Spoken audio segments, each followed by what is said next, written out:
c'est l'été à Saint-Quentin. Nous allons retrouver Wilfried Ricci pour l'été en sable à Montigny avec Eric Steiner.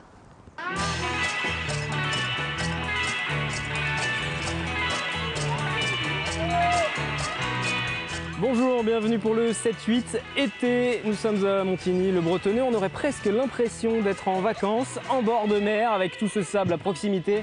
On va parler de l'été en sable. L'initiative de cette installation éphémère revient à la ville de Montigny, le Bretonneux. C'est la 6e édition. On va en parler avec Jean-Pierre d'Auvergne, élu à la vie des quartiers. Bonjour Jean-Pierre d'Auvergne, bonjour. Élu en charge de la vie des quartiers sur Montigny-le-Bretonneux. Alors expliquez-nous, c'est la 6e édition de l'été en sable à Montigny. Pourquoi avoir voulu marcher sur les traces de Paris-Plage comme ça et faire de la concurrence à Paris-Plage? Est-ce que vous ne pensez pas que c'est l'inverse? C'est vous qui avez initié le mouvement? Non, c'est pas nous. Enfin, bon, nous on l'a initié sur Montigny, mais effectivement l'idée qu'on avait, c'était pas tellement de concurrencer Paris-Plage, c'était surtout de procurer aux Igny-Montains des activités d'été pour ceux qui ne partent pas. Oui, l'idée, il y avait une vocation sociale derrière, en fait. Alors, il y a une vocation sociale, oui, tout à fait. Oui, tout à fait. Ceci étant, c'est ouvert à tous, et gratuitement, enfin, sauf certaines animations. Mais dans l'ensemble, c'est gratuit, et c'est à la fois pour ceux qui passent l'été à Montigny, mais à la fois également pour ceux qui passent une partie de l'été. Par exemple, ceux qui partent en juillet viennent en août et réciproquement. Et comme les gens prennent, je dirais, de moins en moins de vacances, compte tenu en particulier des conditions économiques, et bien ça leur donne la possibilité, pour les adultes comme pour les enfants, de prolonger l'été ici. Oui, il y a de moins en moins de monde pour pouvoir partir en vacances. Aujourd'hui, c'est très compliqué, de moins en moins de monde qui peut partir. Vous avez un petit peu des statistiques, des données sur Montigny-le-Bretonneux? On sait qu'au niveau national, c'est un Français sur deux cette année qui a annoncé ne pas partir, par exemple. Oh, ça doit être à peu près là. J'ai pas de chiffre précis en tête, mais ça doit être à peu près ça. Donc il y a une vraie attente autour de ce rendez-vous annuel. Oui. Chaque année, ça monte en puissance? Chaque année, ça monte en puissance et chaque année, on nous demande de prolonger. Donc on a commencé avec 1 mois et puis on a augmenté progressivement jusque-là, avoir 2 mois. C'est-à-dire vraiment toutes les vacances scolaires à partir de la date de sortie des classes jusqu'à la rentrée. Le début de saison était difficile, avec les conditions météo. Là, on n'a pas eu de chance. Forcément, sur la fréquentation, ça a dû se ressentir. Tout à fait. On avait commandé le soleil, mais il était livré avec un peu de retard. J'espère que là, il va rester suffisamment. Mais c'est vrai qu'on a eu un début difficile avec des journées pluvieuses. Des journées où on était obligé de fermer aussi l'été en sable parce que quand il n'y a que de la pluie, on ne peut rien faire. On ne peut pas faire tourner d'activité. On ne peut pas aller sur le sable parce qu'il est mouillé. Combien d'associations sont mobilisées? Est-ce que tous les services de la ville aussi participent à ce rendez-vous, qui est un moment important dans l'organisation de l'année? Oui, tout à fait. Il y a plusieurs services. En fait, ceux qui participent, c'est ceux qui sont en relation directe avec la population. Donc, il y a la vie de quartier, bien sûr, qui est, je dirais, le service probablement le plus proche de la population. Il y a également les sports, il y a également les ATSEM, donc pour les centres de loisirs. Voilà, tout le monde, tous ceux qui sont proches de la population participent. Donc il y a différentes tranches dans la journée et dans la semaine. Ce matin, je crois que c'était les ATSEM qui étaient là. Voilà, ça change. Et combien de personnes au total vous attendez sur ces 2 mois d'ouverture? Je crois qu'on attend environ 15 000 personnes. Actuellement, on en est, d'après les chiffres que j'ai eus, on doit en être à quelque chose comme 5 000 personnes déjà quand même. Et voilà, avec une fréquentation journalière, par beau temps comme ça, et M. Steiner vous dira plus que moi, mais c'est environ 500-600 personnes. Merci Jean-Pierre d'Auvergne. Eric Steiner, on va aller le rejoindre tout de suite. Il va nous parler des animations qui sont proposées ici justement.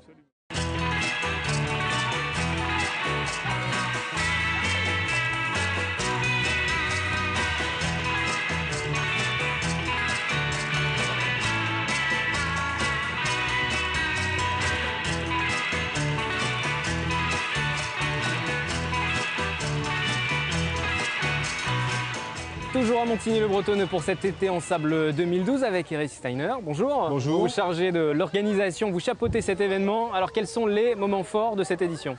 Alors les moments forts, en fait, on a voulu sur cet espace, sur les 2 mois d'ouverture, proposer des animations à destination de l'ensemble du public qui fréquente l'espace, c'est-à-dire à la fois les familles, plutôt des petits, un peu moins les ados, et puis les jeunes adultes, on va dire. Donc pour les familles, on trouve des activités qui sont un peu tendance en ce moment, du type Zumba, Tai Chi, etc. La Zumba, c'est quoi justement alors la Zumba, c'est une espèce d'aérobic, on va dire, mais sur des thèmes un peu afro-caribéen, etc. Même si parfois il y a quelques débordements sur le style musical. Donc ça marche plutôt bien. On a fait la première la semaine dernière, il y avait 37 personnes. C'est tous les mardis soirs, c'est une animation en accès libre et gratuit, ce qui permet aux gens de découvrir des activités et potentiellement de les poursuivre sur le reste de l'année au sein des structures municipales comme à la piscine, au centre aquatique ou au club Le Village. Donc on essaye aussi en fait d'associer le tissu associatif ou des choses qui sont proposées dans des structures de la ville pour que les gens puissent profiter de ce moment pour découvrir des activités assez variées. Donc je disais Zumba, Tai Chi, donc ça c'est des choses plutôt sympas. Pour les petits, un certain nombre. Alors, on essaye d'avoir des semaines à thème. Là, par exemple, on va avoir à la fin du mois d'août une soirée country, par exemple. Donc, tout le long de la semaine, on va faire des choses qui sont plutôt en relation avec le Far West pour les petits. Donc, ça va être du déguisement, du maquillage, de la fabrication de costumes. Des ateliers marionnettes avec l'écriture d'un spectacle à la fin avec les enfants et une production. Donc il y a toujours un temps fort chaque semaine qu'on peut retrouver sur le programme. Et puis ensuite, il y a les petites activités qui s'inscrivent sur la durée, qui sont des choses qui marchent bien en période estivale. Scooby-Doo, bracelet brésilien, enfin voilà les grands classiques. Et puis on peut venir faire des pâtés de sable aussi quand même. Et puis il y aura des concours de pâtés de sable, il y a un certain nombre d'activités effectivement, soit sportives, etc. Il est effectivement là pour ça. Donc on essaye d'en profiter au maximum. De toute façon, comme vous voyez aujourd'hui, il est bien occupé. On crée des petits espaces motricité pour les tout petits, c'est des choses que les parents et les enfants adorent, donc ça, on est parti pour 2 heures et ça ne va pas désemplir. La structure gonflable en arrière, qu'on ne met pas tout le temps parce que sinon c'est pas très drôle, mais voilà, ça fait aussi partie des choses qui attirent. On essaye en fait d'avoir sur une journée un découpage, on va dire en heures, avec des activités qui permettent de cibler l'intégralité du public qui fréquente l'espace. Et c'est un peu fidélisé aussi, on peut revenir d'une journée sur l'autre et on aura toujours quelque chose de différent à faire. On aura quelque chose de différent et puis il y a malgré tout ces fils conducteurs, comme je disais tout à l'heure. Si on fait par exemple en fin de semaine une animation autour des pirates, et bien toute la semaine on va fabriquer les déguisements, les accessoires et puis on va organiser une chasse au trésor, etc.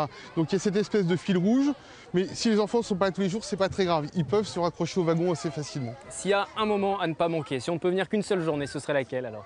Alors s'il y a un moment à ne pas manquer, ça va être compliqué parce qu'on a un programme vraiment attractif et assez riche.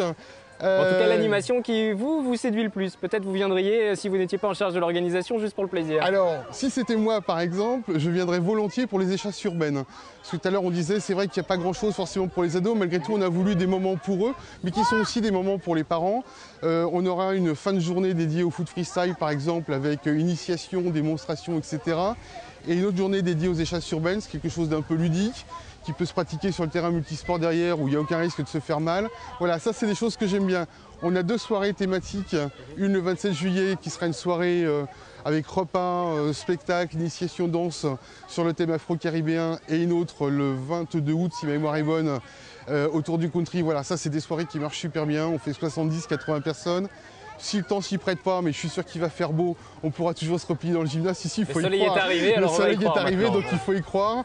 Donc voilà, il y a ces espèces de moments un peu privilégiés où on peut faire des choses. Alors c'est intéressant parce que c'est des moments de convivialité où les rencontres se font, les enfants sont là. On travaille avec des associations locales, c'est aussi le moment de les valoriser, de les faire connaître. Nous, on est là pour organiser et cadrer la soirée. Voilà, c'est des moments très sympas. L'été en sable, c'est ouvert jusqu'au 2 septembre. C'est ouvert jusqu'au 2 septembre. On a prolongé d'une semaine cette année parce que la rentrée scolaire est aussi un peu plus tardive. C'est ouvert tous les jours de 10h30 jusqu'à 20h sans interruption. Et c'est gratuit. Et c'est gratuit en accès. Quelle que soit la commune où l'on réside, pas forcément Montigny, on peut venir au-delà de Saint-Quentin ou même du département des Yvelines. Merci Eric Steiner. Je vous en prie. L'été en sable jusqu'au 2 septembre. Pour la suite de ce 7-8 été, nous partons du côté de Plaisir à la SPA. Christelle y a rencontré des bénévoles forcément très actifs durant cette période de l'été.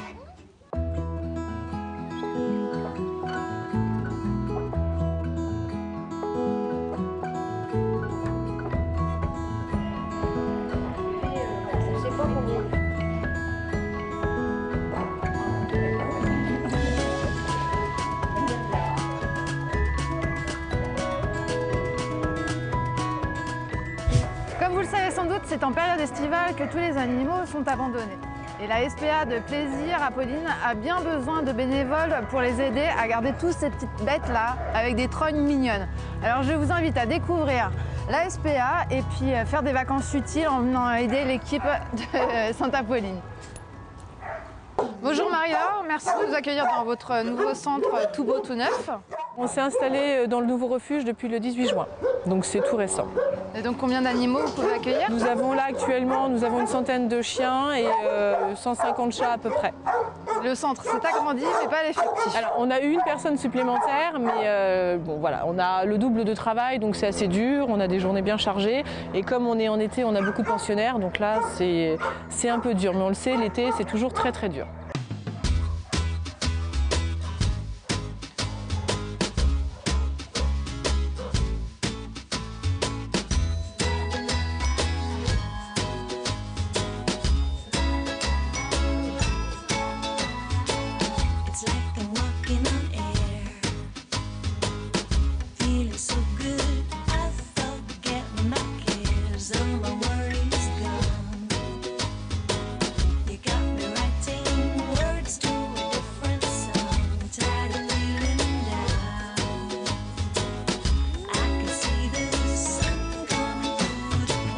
Je m'appelle Martine, je suis bénévole depuis 7 ans à la SPA Plaisir.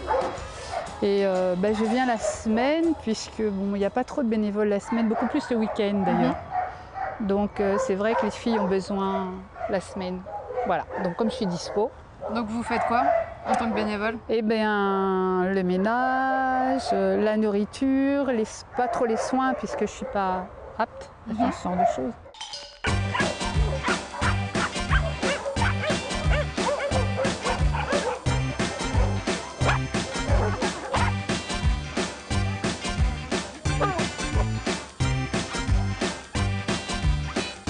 Et quelles conditions pour être bénévole? Comment on procède?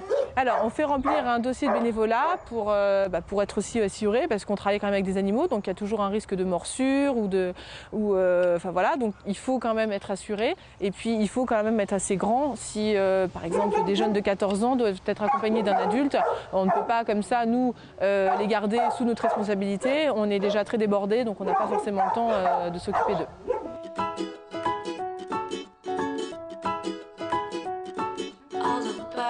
And all the bees making honey and melodies for you and me. And I waste a day away dreaming dreams like these of you and me. I would have wasted all my days in a dream. That's where I know you. Et donc vous vous attachez à tous les animaux? Ah, moi oui, j'adore ça. Surtout En plus, avec il est une bouille chou, pareille, celui-là. ouais, là. Comment il s'appelle? Je sais même pas, parce qu'il n'a même pas de nom. Il fait que des bêtises. Il attend juste quelqu'un pour venir l'adopter et lui trouver un nom. Voilà.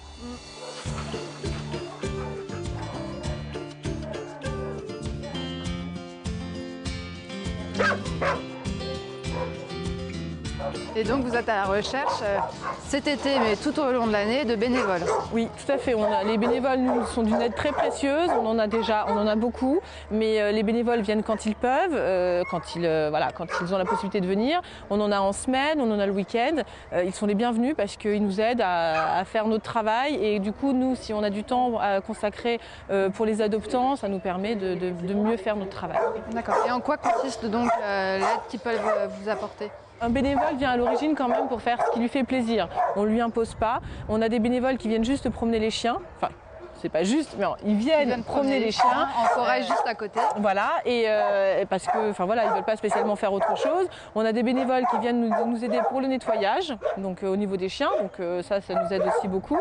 On a des gens qui viennent nous aider pour les chats, pour le nettoyage. On a d'autres qui passent du temps juste pour les sociabiliser. Enfin voilà, ils les caressent. Les bénévoles font aussi ce qu'ils peuvent et ils sont là aussi pour se faire plaisir. Voilà.